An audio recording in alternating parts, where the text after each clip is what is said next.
नमस्कार दोस्तों, आज हम बात कर लेते हैं 9 इम्पॉर्टेंट फाइनेंशियल रेशो की, जिसका आपको जानना बहुत ज़रूरी है इन्वेस्ट करने से पहले। तो सबसे पहले हम बात कर लेते हैं price to earning ratio, P ratio जिसे हम बोलते हैं। लेकिन जैसे आप गूगल में सर्च करोगे तो आपको नीचे दिख जाएगा पी रेशो। पी रेशो का मतलब ये होता है कि जितना ज़्यादा पी होगा तो इसका मतलब समझ लीजिए कि वो स्टॉक उतना महंगा मिल रहा है आपको। लाइक कि अगर 100 के ऊपर का पी मिल रहा है तो स्टॉक बहुत ही महंगा है। जनरली 40-50 से 30 का पी सही माना जाता है, लेकिन ये कंपनी में भी डिपेंड करता है, इंडस्ट्री में भी डिपेंड करता है। कई इंडस्ट्री का पी जनरली लोग उसे ज़्यादा प्राइस देते हैं, 70-80 का मतलब उसे दे दिया जाता है। 70-80 के पी में भी खरीदते रहते हैं, लेकिन अगर ये 30-40 का हो तो ज़्यादा अच्छा माना जाता है। और ये तो मैंने पहले ही बताया था, कंपनी पे डिपेंड है, इंडस्ट्री में डिपेंड है। सपोज़ कि आप सुप्रीम इंडस्ट्री, एस्ट्रल पाइप वगैरह ये सारे सेक्टर देख लीजिए। प्रिंस पाइपिंग का पी जनरली आपको 70-80 का मिलेगा। और आप स्टील इंडस्ट्री का पी देखेंगे तो जनरली आपको 10-12 करीबन मिलेगा। बैंक का पी देख लीजिए आप, 20-25-30 की रेंज में घूमेगा वो आपका। तो ये पी रेशो में क्या बताता है कि स्टॉक कितना सस्ता है और कितना महंगा है। तो जैसे कि अडानी का पी था 350 पी के उसमें ट्रेड हो रहे थे। तो अभी जैसे कि सेल्स वगैरह इतना नहीं गिरा, लेकिन पी बहुत महंगा था। तो कई शेयर आपने देखे होंगे कि कई लोग ऊपर में ख़रीदते हैं और ऊपर में फंस जाते हैं, तो इसका मतलब वो महंगे स्टॉक में फंसते हैं। तो ये जनरली उन लोगों के लिए है कि जो ऊपर में ख़रीदते नहीं और बढ़ेगा। उनको वैल्यूएशन भी देखना चाहिए कि सही टाइम पे मिल रहा है कि नहीं है stock, price to earning ratio जिसे हम जानते हैं। दूसरे नंबर पे हम बात कर लेते हैं return to equity. Return to equity मतलब होता है कि जो कंपनी है कितना कमा के दे रही है, अपने टोटल इक्विटीज़ में कितना रिटर्न जनरेट कर रही है, शेयर होल्डर को कितना कमा के दे रही है। तो यही रिटर्न टू इक्विटी बताता है। और जितना ज़्यादा रिटर्न टू इक्विटी होगा उतनी कंपनी प्रॉफिट में है। ये तो सिंपल सा फार्मूला है। और तीसरी हम बात कर लेते हैं डेब्ट to equity ratio.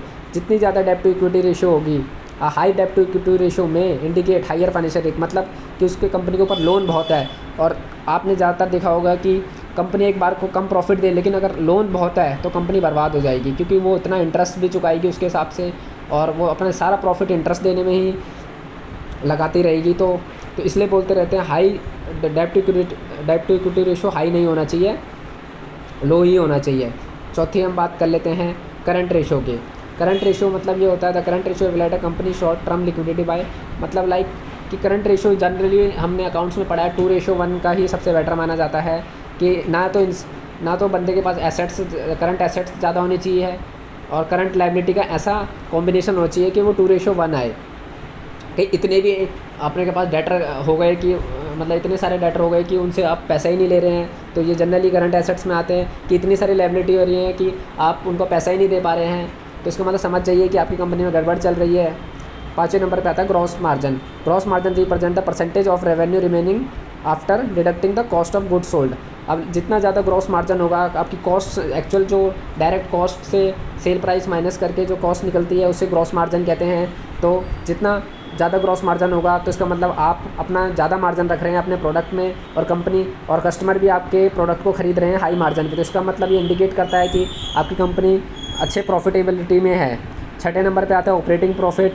Operating profit means company profitability at the operating level. It indicate the how well a company operating cost and generate a profit from, मतलब ऐसा ऑपरेटिंग प्रॉफिट लाइक जो टॉप लाइन ग्रोथ होती है उसमें operating margin क्या निकल के आ रहे हैं। अगर ऑपरेटिंग मार्जिन कम हो रहे हैं तो आप अपनी कॉस्ट को रिडक्शन करें, या तो अपने प्रोडक्ट के दाम को बढ़ाएं। आप मतलब कुछ ना कुछ तो आपको करना पड़ेगा जिससे आपका ऑपरेटिंग प्रॉफिट ज़्यादा आए। 7वें नंबर पे आता है नेट प्रॉफिट मार्जिन। ये होता है net profit margin evaluate a company overall profitability by expressing a net income as a percentage of revenue. Higher margin indicate better profitability, मतलब कि आपका ओवरऑल नेट मार्जिन प्रॉफिट कितना आ रहा है, कि टैक्स वैक्स सब कटवट के बाद नेट प्रॉफिट मार्जिन कितना आ रहा है। नेट प्रॉफिट मार्जिन जितना हाई होगा उतना ही आपकी कंपनी प्रॉफिटेबिलिटी में देखेगी, क्योंकि नेट प्रॉफिट मतलब कि ये सेल्स में से कॉस्ट वगैरह माइनस करके फिर टैक्स वगैरह ये सब जो नेट प्रॉफिट जो बचता है उसको नेट प्रॉफिट मार्जिन कहते हैं। 8वें नंबर पे आते हैं रिटर्न ऑन एसेट्स। कंपनी अपनी संपत्ति लाइक एसेट्स लाइक कितना मशीनरी को यूज़ कर रही है, कितना अपने रिसोर्सेज को बेटर यूज़ कर रही है और बेटर रिटर्न जनरेट करके दे रही है, तो उसे कहते हैं रिटर्न टू एसेट्स। जितना उसको अच्छे से यूज़ करेंगे और हाई रिटर्न उससे कमाएंगे तो इसका मतलब कंपनी अपने रिसोर्सेज को बेस्ट यूटिलाइज़ कर रही है। और जो कंपनी के जो कंपनी अगर जितना ज़्यादा यूटिलाइज़ करेगी उतना अच्छा कंपनी प्रॉफिट में रहेगी। और 9वें नंबर पे आता है डिविडेंड यील्ड। डिविडेंड यील्ड मतलब कि जो कंपनी अपने थोड़ा सा प्रॉफिट में से डिविडेंड जो शेयर कर देती है, बांट देती है अपने शेयर होल्डर के साथ, जो क्योंकि डिविडेंड यील्ड भी होना ज़रूरी है कि आपका पैसा फंसा पड़ा है कहीं स्टॉक में इतने सालों से, तो अगर वो डिविडेंड भी दे रहा है तो एक तरीके की आपकी एफडी की इनकम होगी जो आपके अकाउंट में आए, उससे आप यूज़ कर सकते हैं, उन पैसों को दोबारा इन्वेस्ट कर सकते हैं। तो जितना ज़्यादा डिविडेंड यील्ड होगा, ज़्यादा भी नहीं होना चाहिए, क्योंकि कंपनी अगर सारी प्रॉफिट बांटेगी तो कंपनी की ग्रोथ कैसे होगी, वो वापस को पैसे क्यों लगाएगी। एक मतलब एक एवरेज रेशो होना चाहिए। तो आगे भी और भी अच्छे फाइनेंशियल वीडियो को जानने के लिए मेरे चैनल को सब्सक्राइब करें और बेल आइकन को प्रेस करें।